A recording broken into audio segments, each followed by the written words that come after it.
आणि मग काय शांतात ते पण 2 किलोच्या करून गेल्या वर्षी का कधी मी दिल्या आता आहे ते आणते मी नाही विचारलं त्यांना पण त्यांच्या ते आहे की शेअर समोर करायला ते कोण आहे समोर ते पलीकडच्या बाजूला स्वामीच्या मंदिराच्या ते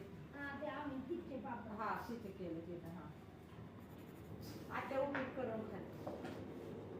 खूपच छान होतं त्यांना पण आवडतं मग काय आणि तिथं 5 किलोचे तुला आण 2-3 किलोच्या परत माझ्यातच ठेवते कधी लागत तशा थोड्या थोड्या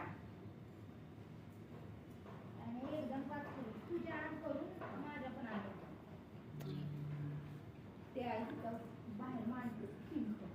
हा म्हणजे त्या पिंपात सगळं बसतं जेवढं लागतं तेवढंच काढू हा हो बरोबर आहे पिंप तिथं आता आत खाली कोण काढायला नाही ना सारखं काढणार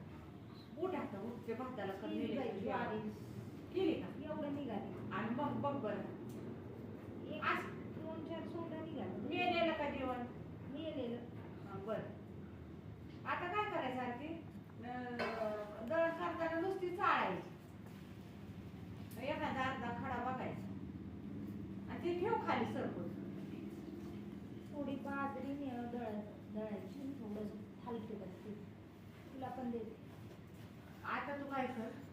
ते भाताचं कर निलेटला जेवायला घालून मला तर भूक नाहीच आहे मी थोडासा खाईन पाणी चपाती नकोच मला उठ राहते तसंच गामेला गावाला येऊन बसून खाऊन जाते ना त्या असं आहे मग राहतात. असं सावली पडल्यावर ना अगं निवांत येऊन बसून टुकू सगळं संपवून टाक हुशार आहे त्यांना खायला नसतं